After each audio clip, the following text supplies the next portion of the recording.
Hello, everyone.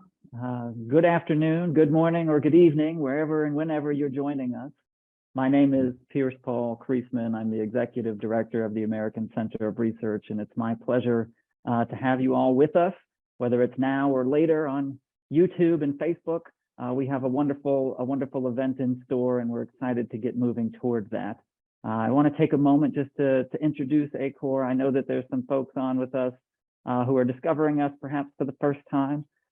So we always want to make sure that everybody knows about us and who we are and what we do. Our mission is advancing knowledge of Jordan and the interconnected region, past and present. We've been doing this since 1968, and we're excited to keep doing it and bring a big part of that interconnectedness along with us this evening. We have a panel of really fantastic scholars and researchers and workers in these fields.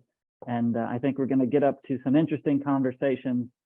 When you have questions about things, please throw those in the chat, in the question boxes, and we will do our best to catch those as we go. But we're generally going to reserve questions for the end. So ACOR is excited to bring these kinds of conversations to you whenever we can. Within our mission, we focus on tangible and intangible cultural heritage. So not just archaeology, objects, and sites, but the languages, the sounds, the foods of people, places of the past and present. We're only able to do that with our really remarkable staff, who I always like to acknowledge, several of whom are working in the back end right now to make this happen. So thank you to all of our staff for what promises to be an engaging hour or so here. But anything we can do to learn more about the tangible and intangible cultural heritage is our real bailiwick, and we do this across a vast swath of the natural, social, physical sciences, the humanities, and the arts. So if you're interested in those things, we hope you'll be interested with us, to connect with us as often as possible. We have a lot of projects and initiatives running at any one time: community archaeology projects, our digital archive, which we'll get a focus on tonight, and especially of note, our fellowships are open. Please take a look at those if you're interested in doing work in the region and on these kinds of topics. I think we have 33 opportunities available in the coming year. So applications are due February 1st. Take a look at those on our webpage.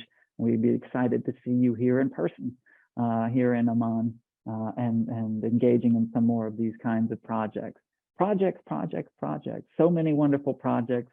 We're excited to be able to do these kinds of things. But we can't do these kinds of things without your support.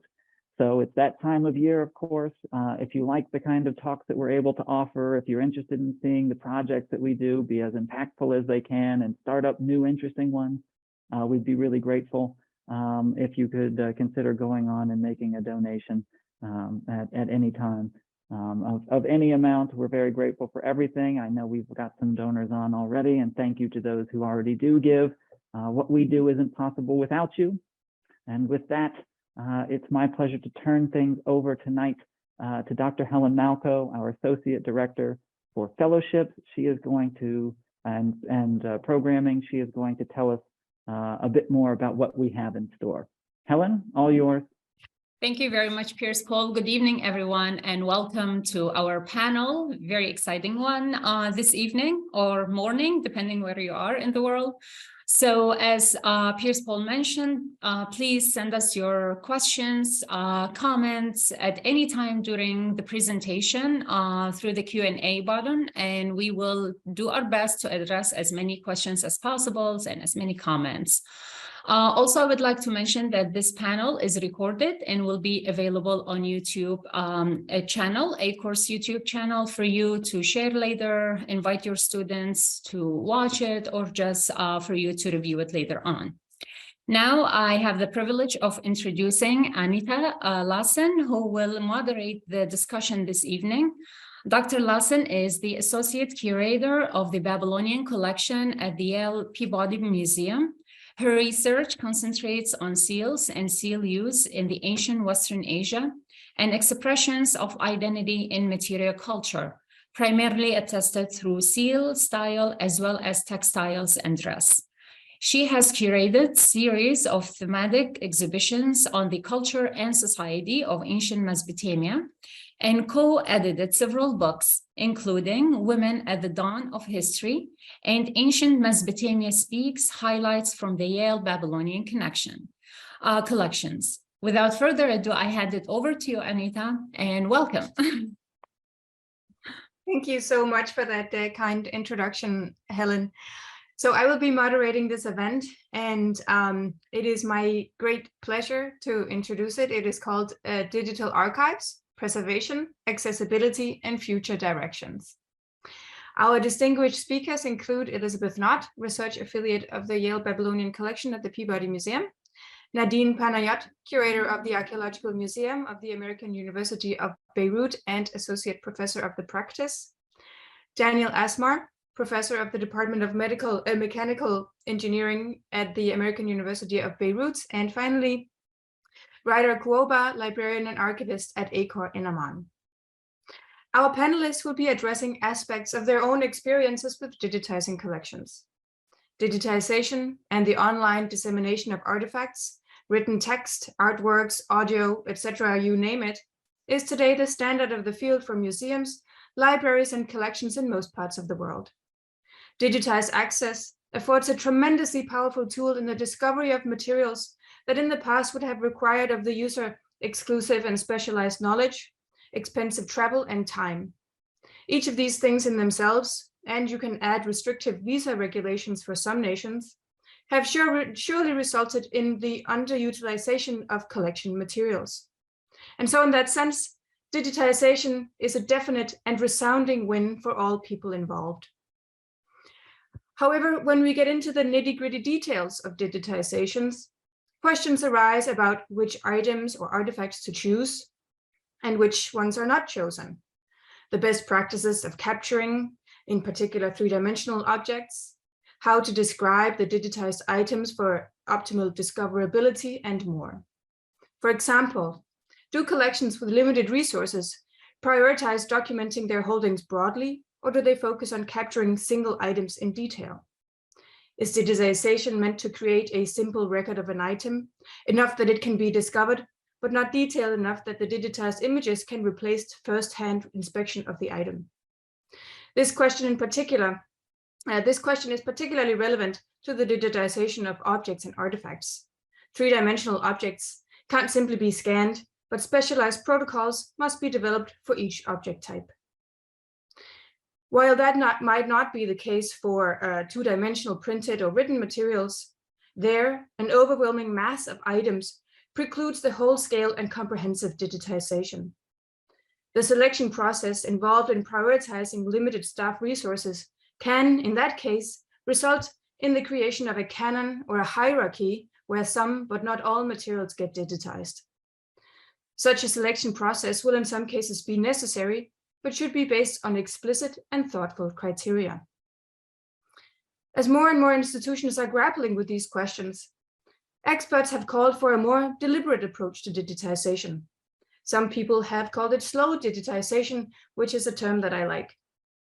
Slow digitization rests on a thoughtful, tailor-made process, allowing for modification and even complete alteration and methods and protocols as the digitization project carries on.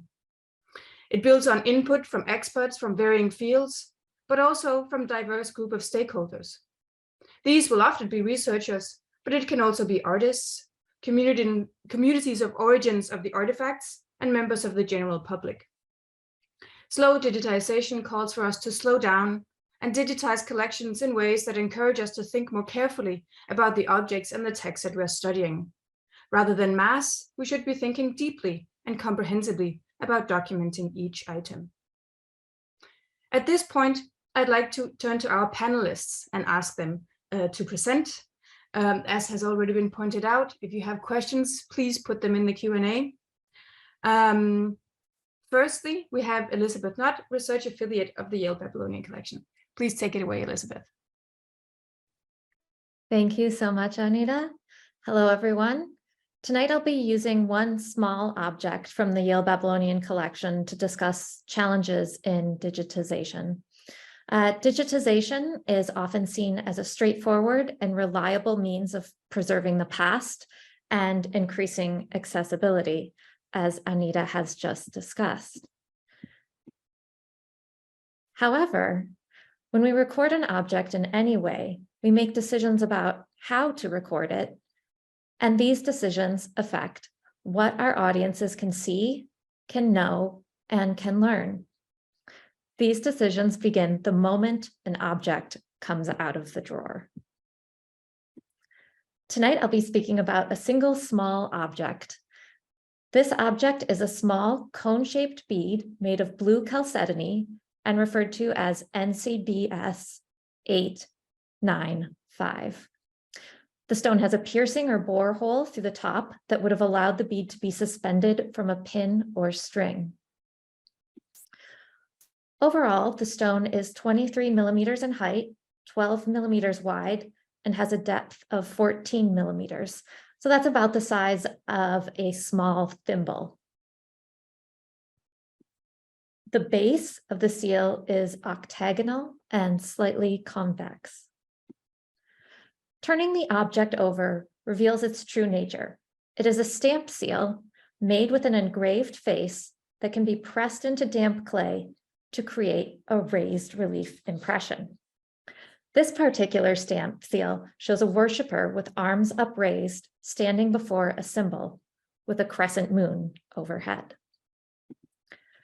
An expert working in a collection will immediately recognize this as a type of stamp seal that was common in the middle of the first millennium BCE, around the Neo-Assyrian and Neo-Babylonian periods. Seals like these have similar shapes and sizes. They are often made from a blue, light green, or cream-colored chalcedony. Most of the seals are also engraved with a worshiper and altar or symbol. So how should we label, classify, measure, describe, and photograph a seal like this? From the moment an object leaves its drawer to the time it's fully digitized, there are many considerations to keep in mind. While there are no right answers, a thoughtful digitization project considers different options. A standardized set of decisions helps present collections in a coherent and research-friendly way. More importantly, sharing these decisions, or making them transparent, allows us all to think more critically about the practice of digitization. NCBS 895 is part of the Yale Babylonian Collection, which is located in New Haven, Connecticut in the United States. The collection is home to more than 40,000 objects and has over 4,000 cylinder and stamp seals that together cover some 6,000 years of history. Various efforts to document the collection over the past century have taken place, and there's a large number of archival records that still require digitization. But with the help of a grant from the Council on Library and Information Resources and further support from the National Endowment for the Humanities, the Yale Babylonian Collection was able to devote 2 years to the further documentation and photography of the 4,000 seals in the collection. What does the digitization process look like at the Yale Babylonian Collection? Our digitization project was conducted during the global pandemic. The YBC's curator, Anita, 2 postdoctoral associates, a database manager, 2 consulting photographers, a conservator, and over a dozen students worked on this project. And in order to meet physical distancing requirements of the pandemic, we set up individual stations in 5 rooms using plastic carts to move boxes of seals around to the various stations. Considerations included storage and conservation, documentation and the creation of metadata, photography, and processing and storage and maintenance of digital archives. At Yale, seals are generally kept in special glass-topped boxes that are placed in metal drawers. Seals are often stored together, and thus it's essential that the object is not separated from its label. For the stamp seals, we went drawer by drawer, seal by seal through the digitization process. NCBS 895 was located in the 3rd drawer from the top, which means that by the time we reached the seal, we had already begun digitizing 250 stamp seals. At the first station, each seal was weighed, measured, and cleaned. There's no globally agreed upon standard for the orientation of a seal when being measured, and so we developed our own approach that was meant to provide researchers with information about the dimensions of the engraved face of the seal, seen at the bottom, the shape of the object itself, seen at the top, as well as its piercing or borehole. Measuring the seals was necessary for the use of scripts in later stages of image processing. The YBC is a legacy collection, and therefore we felt justified in cleaning the seals, working in consultation with conservators. Fingerprints often show up on chalcedony seals like NCBS 895, and so it was important to clean the seals. In other cases, cleaning the seal revealed thoughtful ways in which ancient seal carvers used patterning in stone to guide the engravings. When needed, we made new tags using jewelry tags and archival ink pens and writing with a standardized numbering system. The next step was photography. Our goal was to capture 6 photographs of every stamp seal and eventually display these photographs together on a single plate. For a seal like NCBS 895, it made sense to arrange the photographs in one way. But for some other seals, a different arrangement is more logical. Therefore, we sorted all seals into 2 categories, labeling them Format 1 or Format 2, and creating a standardized sequence of photographs for each type to aid in final processing. To balance NCBS 895 for photography, we used a small box covered with black felt and pillows that were made of ethafoam and covered with black velvet. We chose to use a uniform black background for all objects in the collection. We used 2 raking lights kept in the same position, a color chart, and consistent photography settings. It took about 10 minutes to photograph NCBS 895, and then additional time was required to rename the photographs and process the images in Photoshop to best match the color of the seal in the photograph to the color of the object itself. All photographs were saved on an external hard drive that was formatted to work with Macintosh and Apple computers. They were also uploaded to Yale's storage system. Photographs were reviewed, and the seals were reshot if needed. In addition to photographing the object itself, we also created and photographed impressions of each seal. Each impression was made with care to ensure the creation of a legible impression at one station, and then photographed under standardized lighting at another station. NCBS 895 has figural imagery, so the orientation of the impression was rather straightforward. This was not always the case, however, and when seals carried abstract and non-figural imagery, we had to make decisions about orientation that were applied across the different stations and maintained by different workers. Photographs of stamp seal impressions also had to be processed, and the impressions were measured for inclusion in the final plate. We are currently finishing the creation of all the photographs and processing the individual images. Once we have finished this, we plan to use scripts to create final plates with scales and object numbers and to upload all images to the website of the Yale Peabody Museum, where they will be available for download for free. To conclude this presentation and this brief overview of the digitization journey of NCBS 895, I would like to try to note the number of decisions that were made during the process. And I'm saying try here because it is quite possible that there were decisions we made unconsciously that I have not accounted for. I think it's important to share these decisions as well as final products if we want to improve the future practice of digitization.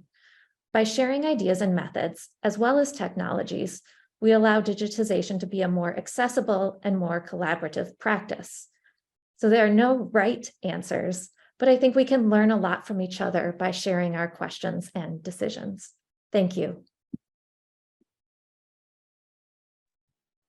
Thank you very much, Elizabeth. At this point, we will turn to our colleagues from the Archaeological Museum of the American University of Beirut, Daniel Asmar and Nadine Panayot. Please. Okay, let me just share first.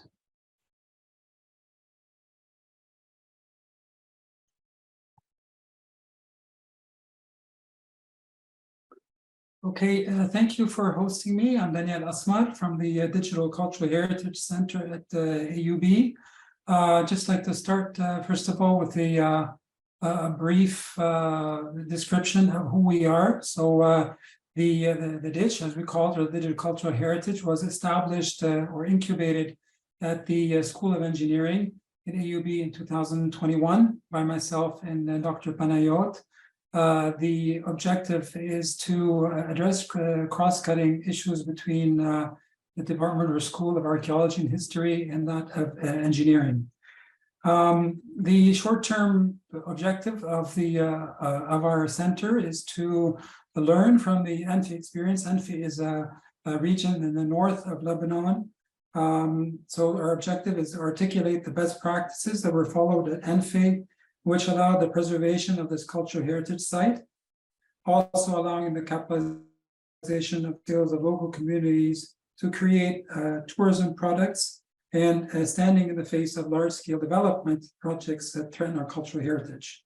The application of the best practices at other cultural heritage will also be an objective, specifically on the Lebanese mountain trail, which spans from the south of Lebanon all the way up to the north of Lebanon. And then finally, to develop policies for the adoption of these best practices at a public level. The long-term goal of our work is to leverage digital tools for the application and for the sake of preservation, awareness, recording, management, and discovery of cultural heritage.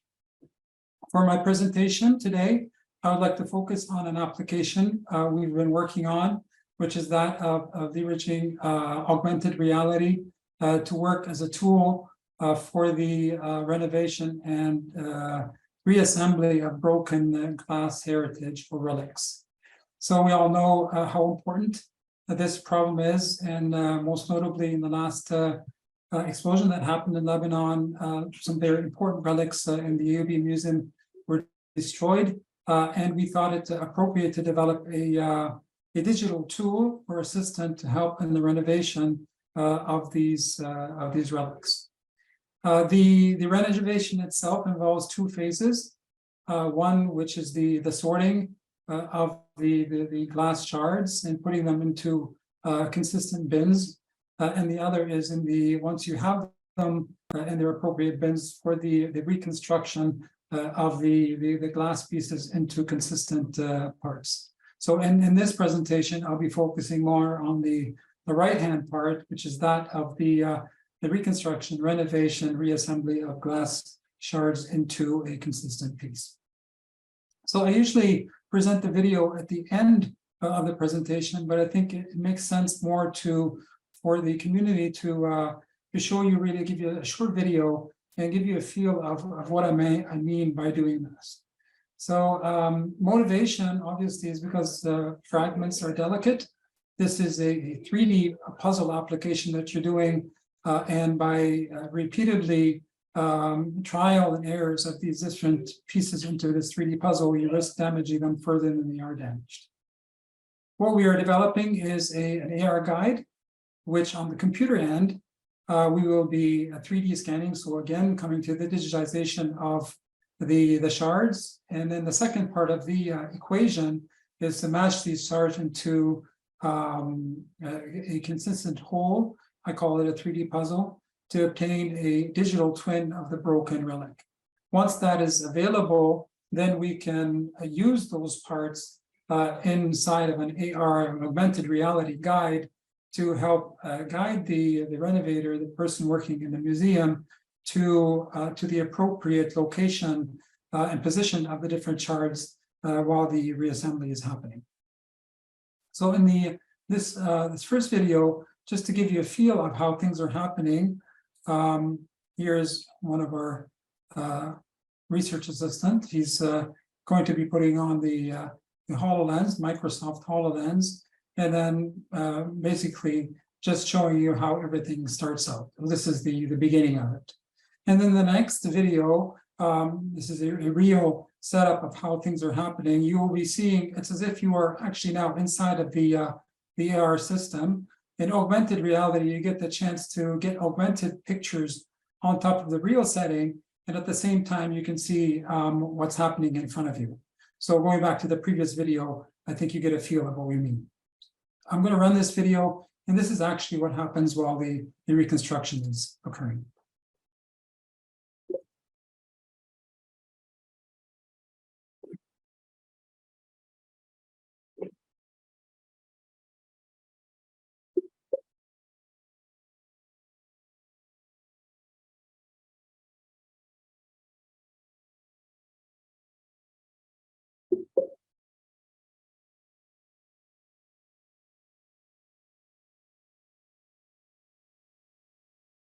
So he's detecting the parts that come together. There's the base. And then starts with part two. We're actually aligning the virtual with the real at the base first.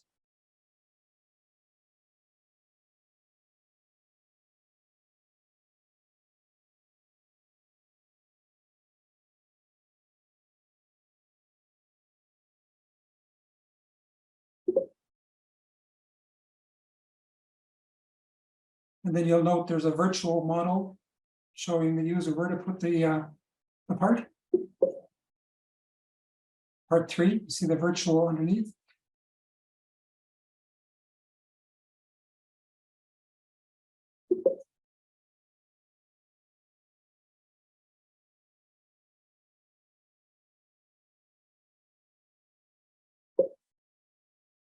So obviously he's just supporting some theatrics as well, just to give you a feel of the whole process.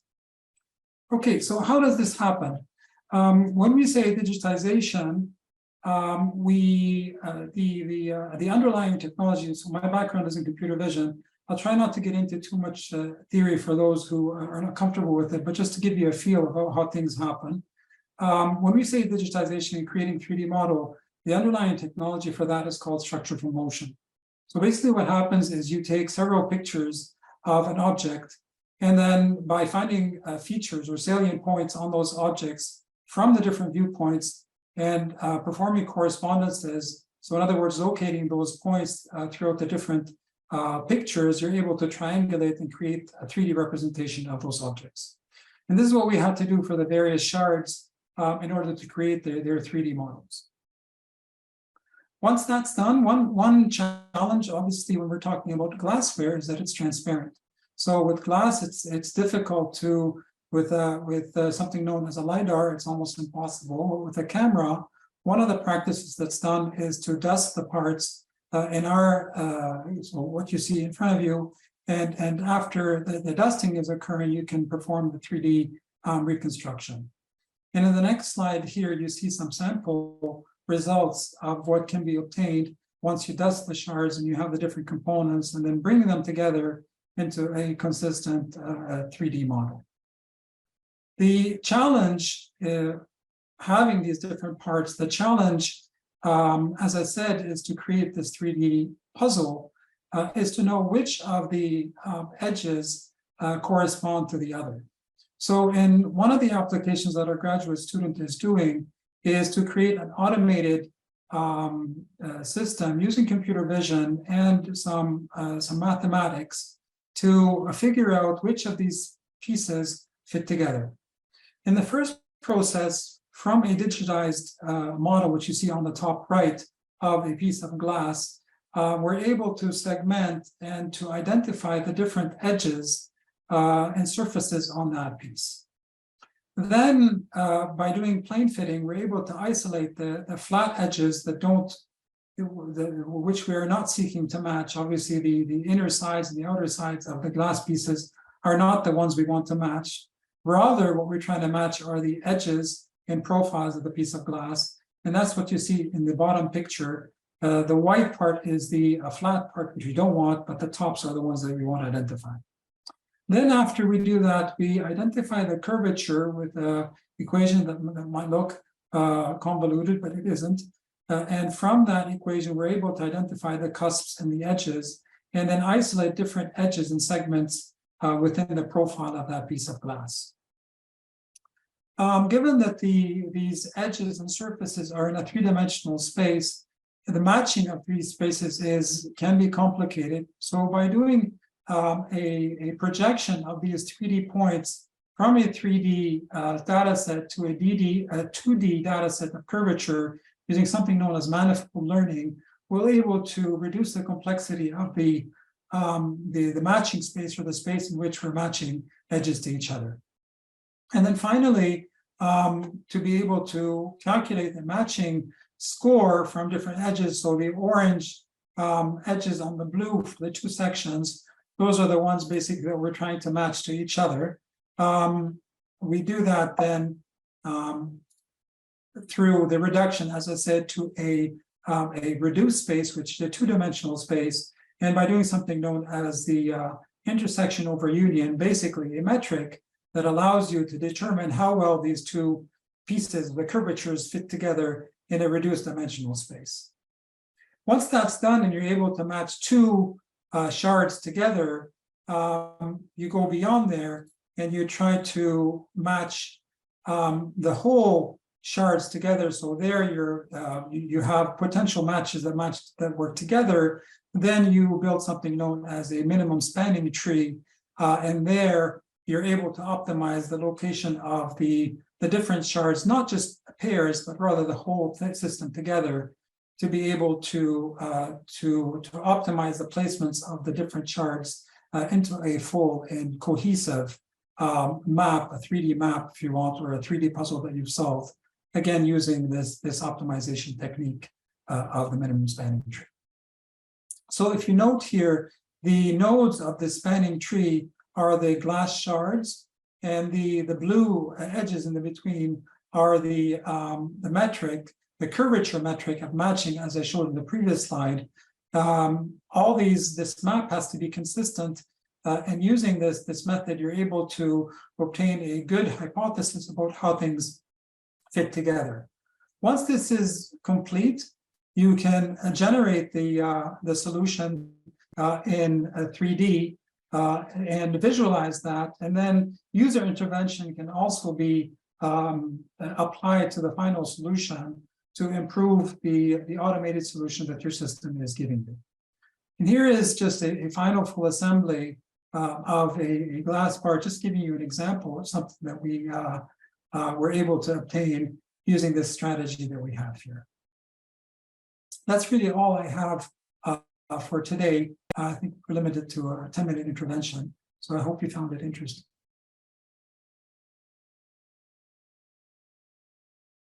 Thank you so much, Dan. That was really fascinating. I didn't know anything about that from that technical perspective, so that was very exciting to see. At this point, we will move on to Ryder Gwoba, the librarian and archivist at ACOR. Please, Ryder, take it away. I'm Ryder Gwoba, the librarian and archivist here at ACOR, and I'll be talking a bit about how we have provided, are working to provide access to our archives over the past 6 years. I've only been here a year and a half, so a lot of the credit for this goes to other people who started the ball rolling, and I'm happy to carry on. So Pierce Paul did a great job talking about kind of ACOR's background and mission. So I'll just encourage people to apply for fellowships. It's not just archaeology, though that is kind of the historical topic that predominated. And it'd be great to work with somebody, a fellow doing an archival project documenting Jordan. My job, of course, involves documenting the institutional history of various projects. My predecessors did they did a good job of that. And so we have, boxes and boxes of slides and documents, and the challenge has been providing access to those. Because we are in Amman, Jordan, especially during COVID, researchers cannot just, walk through the door and view objects, records that were of use to them or of interest. So the main thing that's been digitized as part of these two grants that I'll talk about in a second are 35mm slides. I currently have like 1,200 on my desk. I'm surrounded by them. I'm gonna have like PTSD from handling them after a while. But that's the like bulk of our collection. And so it's about 100,000 images or physical slides from archaeologists, former ACOR employees, directors who donated their images. And as you may imagine, they're largely archaeologically focused. I will say in 11 or 12 years as an archivist, I can maybe think of one time a user came into the reading room and wanted to see slides, and we got the light box and we got the jeweler's loop, and somebody actually looked at them. In my experience, they're not a super friendly format for users to access, which is of course ironic, because that was the whole reason to do slides, was you could project it to your friends and they would be able to view the slides with you. But today, it's in my experience, it's not been very used, and colleagues here said they don't recall anyone ever viewing them. So this is kind of an issue, because you collect something and you kind of want people to use it, and the best option was digitization. I will say we have other formats in our archive, of course. We have Betamax tapes, which is also in my office, 120.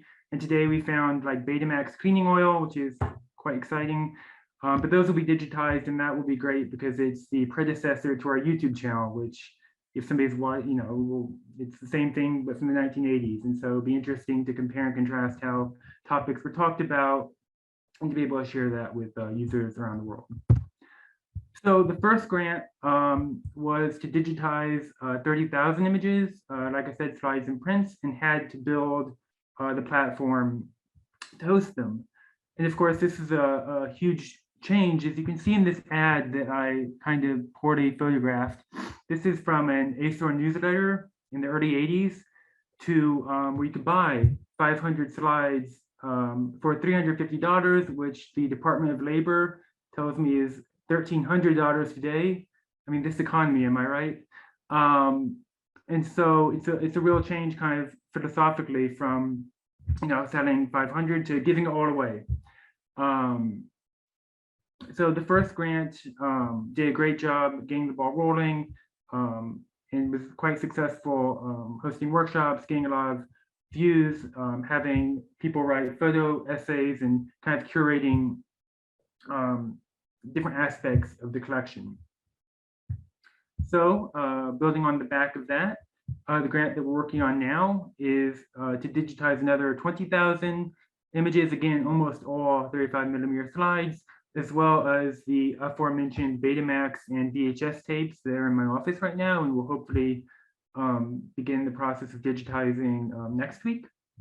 We've already digitized about 100 audio cassettes that were of lectures like this one, but only in the early 1980s. And that was the only sort of documentation with these recordings. The big change is, while the first grant had a little bit of Arabic metadata, almost all of it was English. For these slides, this group, anything in English will also have corresponding Arabic metadata. And so hopefully that will expand the audience that can access easily our collections. It'll be more useful to more people. There are some challenges with that I'll mention later if I speed up and have time.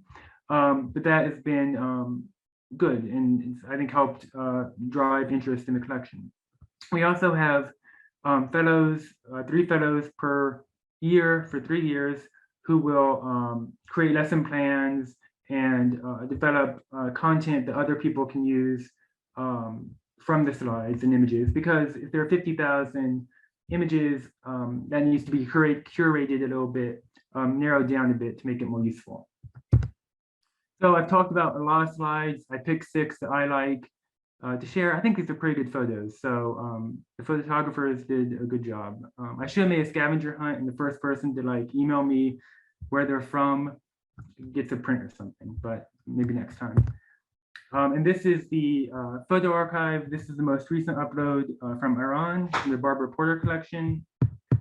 If you visit it, and that would really make me happy personally, and explore and see what we have, and test our metadata and provide feedback. I would love that. So we've scanned our slides, we've made them online, and you can see on the right the change in language of visitors to the digital archive. And so it's dropped. It's not all because we have Arabic metadata, but that certainly helps. Some of it's just the way it's presented.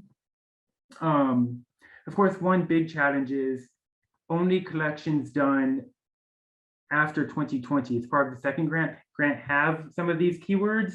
So somebody may search for mosque, masjid in Arabic, and only see the most recent slides and not previously done slides. So I was able to, using the magic of like batch editing and open refined software, apply keywords and subject headings to the slides that did not have it from the first grant when possible, but it's still not a perfect system. The second issue that's kind of come up is so many of the collections are archaeologically focused.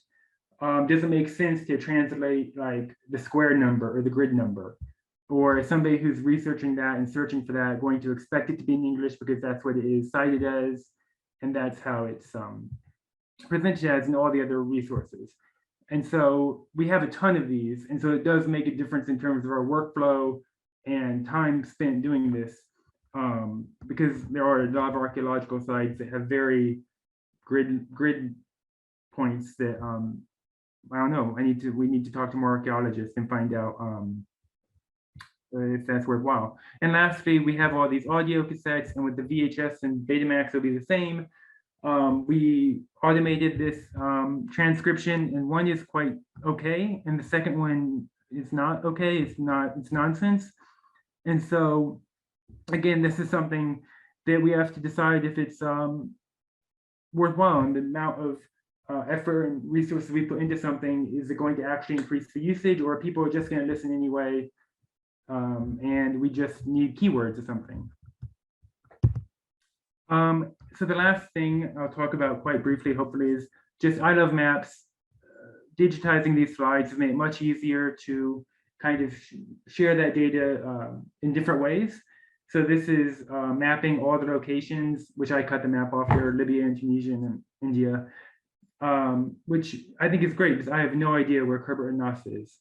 Like it just, and so people from the general public who may be curious about archaeological sites in Jordan can have kind of a spatial context provided.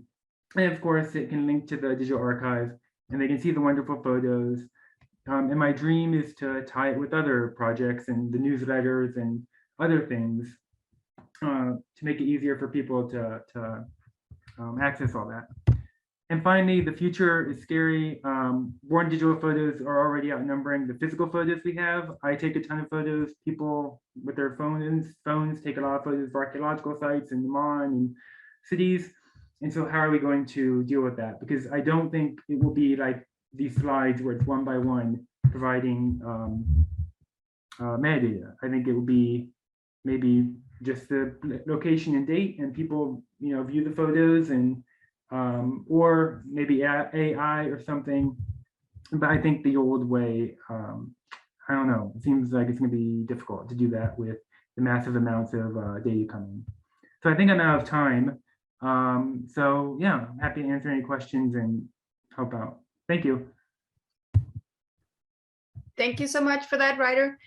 So this concludes the presentation from the panelists, and we open the floor to questions from all of the attendees. I think first I'd like to start the discussion by asking a general question to the panelists. So Ryder, you mentioned metadata creation, and that's obviously something that's extremely important for any digitization project, right? Because it is that the basis for discovery for most projects. So I would like you to all reflect on metadata creation. How do we effectively create good metadata, and how do we avoid determining or presetting interpretation with authoritative metadata description? I don't know who would like to answer this question first, or does anybody want to jump in here? Ryder? Okay. I mean, I'll say for our metadata creation, if the donor provides a slide that has very detailed metadata, we'll probably go with that. And then, you know, the ones I did today just say Petra 1978, which is useful and it's not wrong, which to me are like the two most important categories. Like if it's too vague, we can work with that. But if you're like, oh, it's Petra, the treasury, but it's not the treasury, it's the monastery, that's much worse than not having anything at all. And so I try to keep it, you know, simple. And if we don't know, if it's really hard, you know, some pictures are really hard to figure out where they are or what they are, why the person took it. And then Have you considered crowdsourcing? That would be great. And that is something I want to do for especially images that we just aren't sure, and put it on social media or put it in a crowdsourcing platform and let people do that. I think that would be a great project and something that we've talked about. And it'd be great, especially for Arabic as well. I think that would be a really good way to do it. It would just, you know, take time for quality control, but for things like Petra or things that, you know, we have more experience with, I feel confident we would get good answers and we'd be able to kind of weed out the incorrect ones. And what about you, Nadine and Daniel? What kind of metadata do you provide for your glass vessels?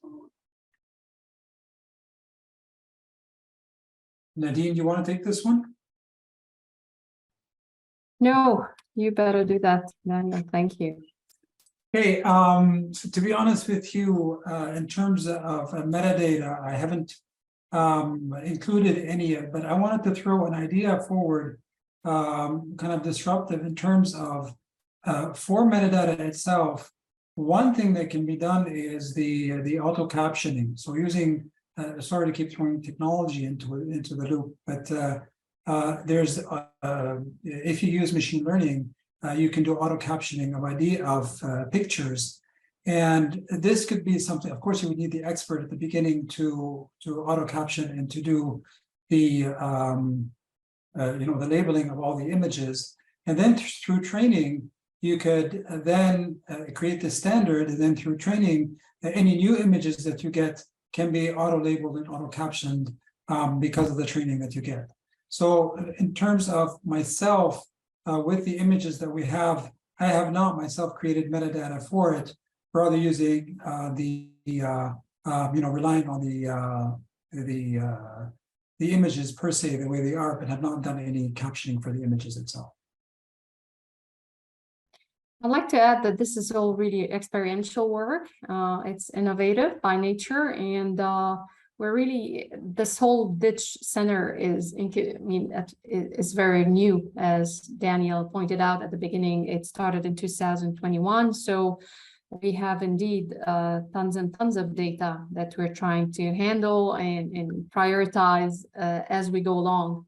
So that's, I mean, Daniel just showed you one of our projects, but I mean, we have a zillion other projects that we're working on simultaneously, and you know, this data is being, well, we keep calling in on the IT to work it out with us and find solutions. You mean, yeah, we know, I mean, it needs long-term solutions for accessibility and for protection as well.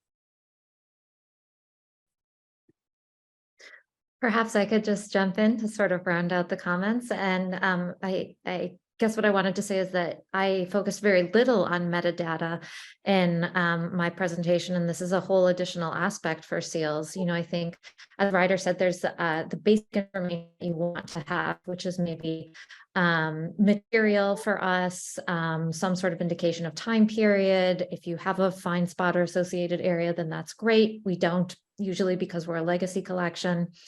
But there are problems with all of these terms that we've seen as we try to work through our own material and try to collaborate with other collection digitization projects. So for example, the way that you spell the name of a site can differ.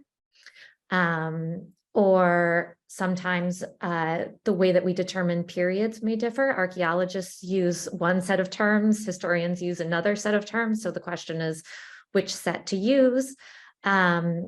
And there really is, I think, no best way, but again, it's really important to be thinking about the different ways that people may come to the material and how you can describe it for various audiences.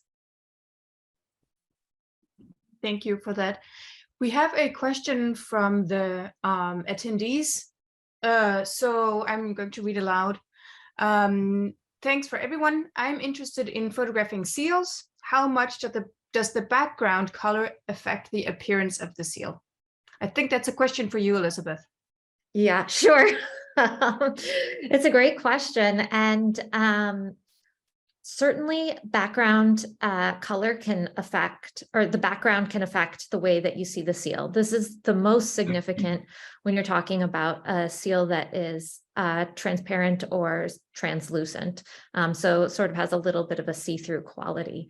Often with those seals, if you hold a light up behind them, they glow. And that's a really remarkable thing that you can only observe in person, either holding the seal up next to a window or against a light of some kind or another. This is lost completely when you put a seal against any background. There's no way that we can effectively capture the color of seals in a neutral manner. So we do a quality check to try to make sure that as we're processing the seals, we hold up the seal itself next to the image on the computer. I think I showed a slide with that, just to make sure that everything is looking pretty reliable. But this is subjective. I think you'd be equally successful working with a white or a gray background. The challenges are with a white background and a translucent seal, you're going to have a really hard time seeing any of the seal. Similarly, we have had a hard time processing some of our really dark seals on a dark black background. But we did want to have all of the seals have a standardized background. I could say a little bit more about color documentation, but I think it's best to sort of hand it back for more questions. So we just have a few minutes left. I did want to ask to the group and maybe also the attendees about whether digitization can and should replace first-hand access to materials. So digitization is a great way to take some of the stress off objects, because the need to handle them and to access them firsthand is taken off. But is there something that we lose if we don't have scholars and visitors get firsthand access to objects? So I think for your glass collection, Nadine and Daniel, you probably want to have it handled as little as possible, because it did seem to be quite fragile. But still, I wonder if we're losing something, if there's always this digital barrier between the researcher or audience and the object.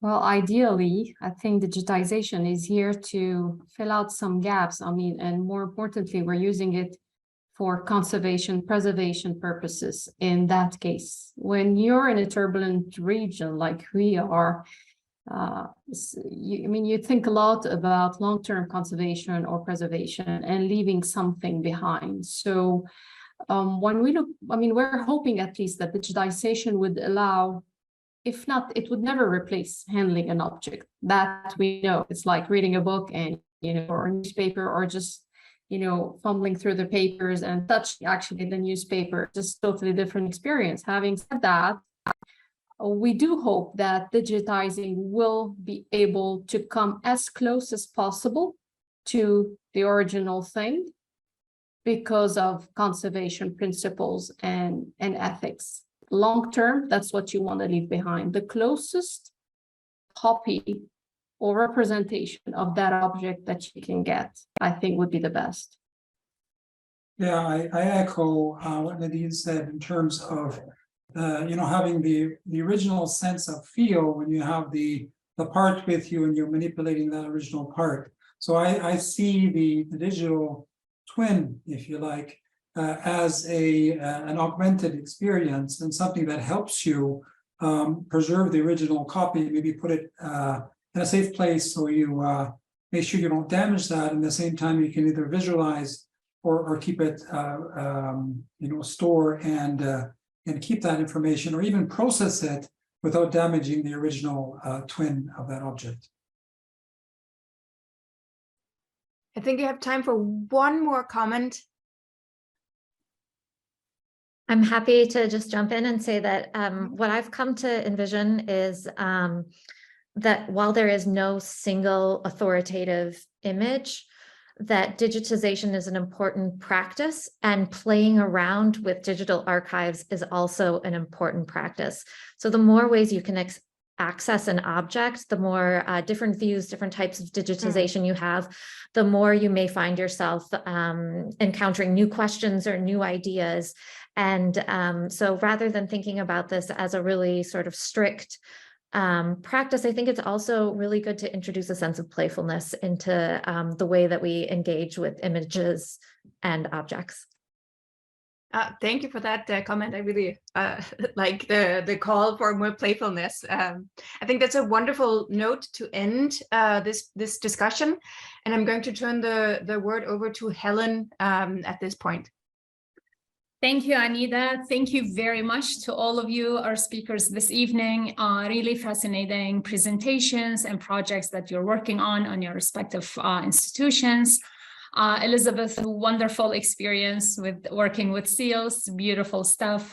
Congratulations, Daniel and Nadine, on the project, on the center. Amazing technology. Good luck with adding more metadata. I would love to see that. And Ryder, good luck with your slides. I know I've seen your desk, so I confirm what he was saying. It's true. Thank you to all of you who joined us this evening. As I mentioned at the beginning, this is recorded. It will be up on ACORS YouTube. Please go, if you've missed any part of this presentation, you can review it there. You can watch it there. Thank you all, and good evening, or have a good rest of your day. Thank you. Bye.